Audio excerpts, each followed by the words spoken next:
കൃഷ്ണ. നമസ്കാരം. ജ്യോതിഷ കൈരളിയിലേക്ക് സുസ്വാഗതം.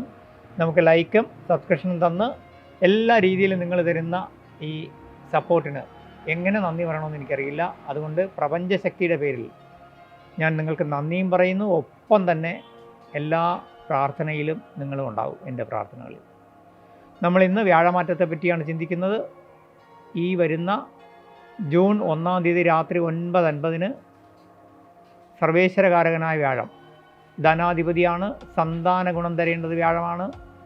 നമ്മുടെ ഐശ്വര്യവും ഭാഗ്യവും തരേണ്ടത് വ്യാഴമാണ്. ദൈവാധീനം വ്യാഴമാണ്. ആ വ്യാഴഭഗവാൻ 12 വർഷത്തിലൊരിക്കലാണ് ഉച്ചനായിട്ട് വരുന്നത്. കർക്കിടകരാശി ഉച്ചരാശിയാണ്.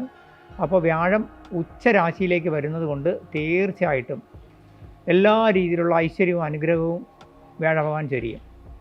തീർച്ചയായിട്ടും ഇത് എടുത്തു പറയാൻ കാരണം, ഇപ്പോൾ വിദേശത്തും പല അന്യദേശത്തെ ജോലികളിലും ഇരിക്കുന്ന ഒരുപാട് ആത്മമിത്രങ്ങൾ എന്നെ വിളിക്കുമ്പോൾ അവരുടെ ടെൻഷൻ കാരണം സാമ്പത്തിക പ്രശ്നങ്ങൾ, അതുപോലെ തന്നെ ഈ യുദ്ധഭീതി കൊണ്ടുള്ള ജോലിയുടെ ഫ്ലക്ച്വേഷൻ, ജോലി നഷ്ടപ്പെടുമോ, ജോലിയിൽ ഒരുപാട് പേർക്ക് സാലറി കുറയലും ഒരുപാട് വിഷമതകൾ അനുഭവിക്കുന്നുണ്ട്.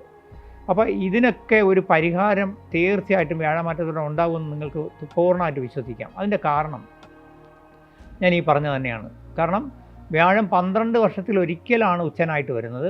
ഉച്ചരാശിയിൽ വരുമ്പോൾ പൂർണ്ണ അനുഗ്രഹം തരും. വ്യാഴമാറ്റത്തോടെ ഈ ഇന്നുള്ള പ്രശ്നങ്ങൾക്കെല്ലാം ഒരു പരിധിവരെ സൊല്യൂഷൻ ഉണ്ടാവുകയും നമുക്കതിൻ്റെ ഗുണം വരികയും ചെയ്യും. തീർച്ചയായിട്ടും വരും. ധനപരമായിട്ടായിരുന്നാലും ജീവിതത്തിലായിരുന്നാലും, ജോലിയിൽ പുതിയ ജോലിയിലേക്കുള്ള മാറ്റം, അല്ലെങ്കിൽ ജോലിയിൽ ഒന്നുകൂടി ഗുണകരമായ മാറ്റങ്ങളും പ്രമോഷനും ഒക്കെ വരാം. അതുപോലെ തന്നെ പുതിയ ധനാഗമന വഴികൾ വരും. നിലവിലുള്ള കമ്പനി വിട്ട് പുതിയ കമ്പനിയിലേക്ക് ജോലി മാറാനുള്ള അവസരങ്ങൾ വരും. അതും നിങ്ങൾക്ക് ഗുണകരമായിട്ടേ വരുള്ളൂ. കാരണം വ്യാഴം നിങ്ങളെ അനുഗ്രഹിക്കുകയാണ്. അതായത് നമ്മളിപ്പോൾ ഉത്രം, അത്തം, ചിത്തിരയുടെ ആദ്യ പകുതി 1-2 പകുതി വരുന്ന കന്നിക്കൂറുകാരെ സംബന്ധിച്ച് വ്യാഴം നിങ്ങൾക്ക് ഉച്ചനായിട്ടെന്ന് മാത്രമല്ല 11-ൽ ലാഭസ്ഥാനത്താണ് വരുന്നത്. നിങ്ങൾ തൊടുന്നതെല്ലാം ലാഭത്തിലേക്ക് വരും. ബിസിനസ്സിൽ പുതിയ ഡെവലപ്മെൻറ്റുകൾ, പുതിയ ബിസിനസ് സ്ഥാപനങ്ങൾ, പുതിയ സ്റ്റാർട്ടപ്പുകളെല്ലാം ചെയ്യാൻ പറ്റുന്ന സമയമാണ്. അതുപോലെ തന്നെ അപ്രതീക്ഷിതമായിട്ടുള്ള ധനഭാഗ്യങ്ങൾ വരാം. നഷ്ടപ്പെട്ടെന്ന് കരുതിയ ധനം തിരിച്ചു കിട്ടാം. അതുപോലെ തന്നെ നമ്മുടെ ജീവിതത്തിൽ സന്താനങ്ങൾക്ക് ചില പുതിയ വഴിത്തിരിവുകളും വിദേശയാത്രയ്ക്കും പഠനത്തിനുമൊക്കെയുള്ള വഴികൾ ഒരുങ്ങി വരും. അതുപോലെ തന്നെയാണ് നിങ്ങളുടെ എല്ലാ രീതിയിലുള്ള ഈ ബഹുമതികൾ, അതുപോലെ തന്നെ സ്ഥാനമാനങ്ങൾ, ഇതെല്ലാം വരും. പ്രത്യേകിച്ചും സാമൂഹ്യ രാഷ്ട്രീയ രംഗത്ത് പ്രവർത്തിക്കുന്നവർ, കലാരംഗത്ത് പ്രവർത്തിക്കുന്നവർക്കൊക്കെ ധാരാളം അവസരവും ധനവും അവസരങ്ങളും വരും. പുതിയ സ്ഥാനമാനം വരും. തീർച്ചയായിട്ടും നിങ്ങളെല്ലാം ജീവിതത്തിൽ വിജയിക്കുന്നൊരു കാലത്തിലേക്ക് വരികയാണ്. ഉത്രം, അത്തം, ചിത്തിരയുടെ ആദ്യ പകുതി.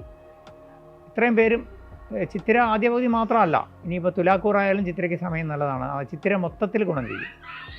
അതുകൊണ്ട് ഈ വ്യാഴമാറ്റം നിങ്ങൾക്ക് എല്ലാവർക്കും വളരെ ഗുണകരമാണ്. തീർച്ചയായിട്ടും ജീവിതത്തിൽ നിങ്ങൾ ഭാവിയിലേക്കുള്ള എല്ലാ ഐശ്വര്യങ്ങളും ഭഗവാൻ കൊണ്ടുവരുന്നത് ഉപയോഗപ്പെടുത്തണം. കാരണം ഉച്ചനായിട്ടാണ് വരുന്നത്, 11-ലേക്കാണ്.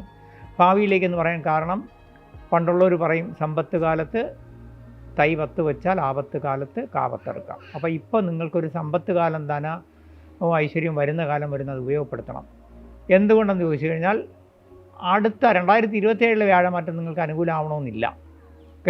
കാരണം അത് 12-ൽ നഷ്ടസ്ഥാനത്തേക്കാണ് പോകുന്നത്. ഇന്ന് നിങ്ങൾ ചെയ്യുന്ന കാര്യങ്ങൾ ഫ്യൂച്ചറിലേക്കുള്ള എല്ലാ പദ്ധതികളും നടപ്പിലാക്കി പ്രയോജനപ്പെടുത്തിയെടുത്താൽ ഗുണം ചെയ്യും. അതിന് കാരണം മറ്റൊന്നുമല്ല, നിങ്ങളുടെ 4ഉം 7ഉം ഭാവാധിപത്യമുള്ള വ്യാഴമാണ്. അപ്പോൾ കുടുംബ സ്വത്തുക്കൾ, കുടുംബപരമായ ഗുണം, വാഹനങ്ങൾ, അതുപോലെ തന്നെ വാഹന ബിസിനസ്സിൽ ഇടപെടുന്നവർക്കും വളരെ നല്ല സമയമാണ്. അതുപോലെ തന്നെ വീട്, പിന്നെ ഭൂമി, ഇതെല്ലാം കൈവരാനുള്ള സമയമാണ്. അതുപോലെ തന്നെ റിയൽ എസ്റ്റേറ്റ്, പ്രോപ്പർട്ടി ഡെവലപ്മെൻറ്റ്, ഇതിൽ ഇടപെടുന്നവർക്ക് വളരെ നല്ല സമയമാണ്. അതായത് വളരെ ചുരുക്കത്തിൽ പറഞ്ഞാൽ,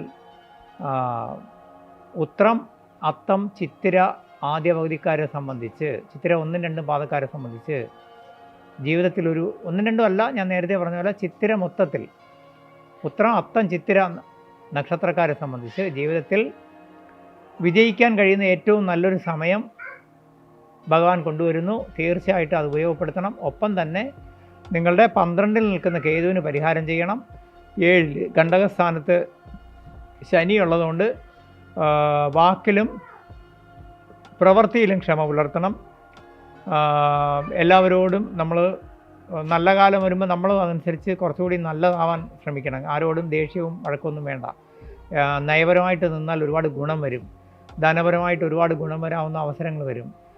നമ്മുടെ 7 എന്ന് പറയുമ്പോൾ തന്നെ അവിടെ ശ്രദ്ധിക്കേണ്ടത് ബന്ധുക്കൾ, ലോങ് ടൈം ഒപ്പം സഹകരിക്കുന്ന ലൈഫ് പാർട്ണർ, ബിസിനസ് പാർട്ണർ, നമ്മുടെ ആത്മാർത്ഥ സ്നേഹിതർ, കൊളീഗ്സ്, നമ്മുടെ മേലധികാരികൾ, ഇവരെല്ലാം സെവന്താണ്. അവിടെ ശനി ആയതുകൊണ്ട് അവരുമായിട്ട് അപ്രതീക്ഷിതമായിട്ട് വാക്ക് തർക്കമോ അവരുമായിട്ട് ചെറിയ തർക്കങ്ങളൊക്കെ വരാൻ സാധ്യതയുണ്ട്. അവിടെയൊക്കെ ക്ഷമയോടെ നമുക്കൊരു നല്ല കാലം വരണമെന്ന് ധരിച്ച് നമ്മളെല്ലാം മുന്നോട്ട് പോയാൽ അവരിൽ നിന്നുള്ള സഹായം നമുക്ക് ധനപരമായിട്ടും നമ്മുടെ ജീവിതത്തിലെ മാറ്റമായിട്ടും ഗുണകരമായിട്ടും മാറും. അങ്ങനെ ചെയ്തെടുക്കുക.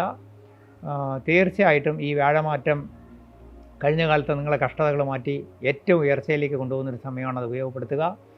നമുക്ക് ലൈക്കും സബ്സ്ക്രിപ്ഷൻ തരുന്നതിന് എത്ര നന്ദി പറഞ്ഞാലും മതി വരില്ല. എന്നും എൻ്റെ പ്രാർത്ഥനയിലുണ്ടാവും നിങ്ങളെല്ലാം. ഇതിൻ്റെ താഴെ എൻ്റെ വാട്സപ്പ് നമ്പറുണ്ട്. നിങ്ങളുടെ സംശയങ്ങൾക്കും അതുപോലെ തന്നെ കൺസൾട്ടിങ്ങിനും വാട്സപ്പിൽ മെസ്സേജ് ഇട്ടാൽ മതി. ഞാൻ കോൾ അധികം അറ്റൻഡ് ചെയ്യുന്നില്ല. തീർച്ചയായിട്ടും എൻ്റെ പ്രാർത്ഥനയിൽ നിങ്ങളുണ്ട്. ഈ വ്യാഴമാറ്റം ഉത്രം അത്തം ചിത്തിര നക്ഷത്രക്കാരെ സംബന്ധിച്ച് 100% വളരെ ഗുണകരമായി വരും. അങ്ങനെ തന്നെ വരട്ടെ. ഭഗവാൻ അനുഗ്രഹിക്കട്ടെ. അപ്രതീക്ഷിതമായി ചെറിയ ലോട്ടറി ഭാഗ്യങ്ങളൊക്കെ വരാം. വലിയ കോടികളൊന്നും വന്നില്ലെങ്കിലും ചെറിയ ലോട്ടറി ഭാഗ്യമൊക്കെ വരാം. ചില ധനപരമായിട്ടുള്ള അവസരങ്ങൾ ഭഗവാൻ മുന്നിൽ കൊണ്ടുവരും. അതെല്ലാം ഫ്രൂട്ട്ഫുള്ളായിട്ട് ഉപയോഗിക്കണം. ഭഗവാൻ നിങ്ങളെ അനുഗ്രഹിക്കട്ടെ. ഹരേ കൃഷ്ണ. നന്നായി വരും.